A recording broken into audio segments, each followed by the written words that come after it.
ஹே ஹாய்ஸ், இது ஒரு informative video. இன்னைக்கு மார்னிங் நாங்கள் இருக்கக்கூடிய அப்பார்ட்மெண்ட்டில் உள்ள ஒரு வீட்டில் வந்து ஃபயர் ஆக்சிடென்ட் ஆகிடுச்சு. ஸோ எமர்ஜென்சி சுச்சுவேஷன், நாங்கள் நிறைய குழந்தைங்க இருக்காங்க அண்ட் வந்து வீட்டில் சிலிண்டர் அது இதுன்னு இருக்குது. பக்கத்தில் நிறைய வீடெலாம் இருக்கக்கூடிய ஏரியா.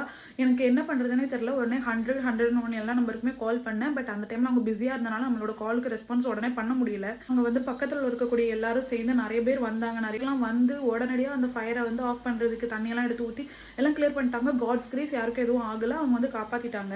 பட் நான் இந்த வீடியோ எதுக்காக போஸ்ட் பண்ணுறேன் அப்படின்னா, இந்த மாதிரி எமர்ஜென்சி சுச்சுவேஷனில் நம்மளோட லோக்கலில் இருக்கக்கூடிய இந்த ஃபயர் அண்ட் சேஃப்டி நம்பர்லாம் நமக்கு தெரிஞ்சு வச்சுக்கிறது நல்லதுன்னு நான் நினைக்கிறேன். இது வந்து நாகர்கோவிலில் ஒழுங்கினை செல்லுள்ள நம்பர் மட்டும் நான் கேட்டு வாங்கினேன். ஸோ அந்த நம்பர் நான் அந்த வீடியோவில் உங்களுக்கு போஸ்ட் பண்ணுறேன். ஸோ அந்த நம்பர் சொல்கிறேன், நோட் பண்ணிக்கோங்க. 04652231791 அண்ட் இன்னொரு நம்பர் 04652276331. இந்த ரெண்டு நம்பரும் நம்மளோட மொபைலில் சேவ் பண்ணி வச்சுக்கலாம்னு நினைக்கிறேன். ஏன்னா வந்து இந்த மாதிரி எமர்ஜென்சி சுச்சுவேஷன் ஏதாவது ஒன்று ஆச்சுதுன்னா உடனடியாக இந்த நம்பருக்கு கூப்பிட்டு வந்து அவங்கள காண்டாக்ட் பண்ணிக்கலாம். அண்ட் இன்னொரு விஷயம் என்னன்னு பார்த்தீங்கன்னா, இந்த வீடியோவோட கமெண்ட்டில் வந்து உங்களோட லோக்கலில் உள்ள ஃபயர் அண்ட் சேஃப்டி ஆஃபீஸோட நம்பர் வந்து நீங்கள் தெரிஞ்சவங்க போஸ்ட் பண்ணிங்கன்னா அது யாராவது ஒருத்தங்களுக்கு கண்டிப்பாக ஹெல்ப்ஃபுல்லாக இருக்கலாம். ஸோ இந்த வீடியோ இன்ஃபர்மேட்டிவாக இருக்கும்னு நினைக்கிறேன். உங்களோட ஃப்ரெண்ட்ஸ் அண்ட் ஃபேமிலிக்கு கண்டிப்பாக இந்த வீடியோ ஷேர் பண்ணுங்கள். தேங்க்யூ.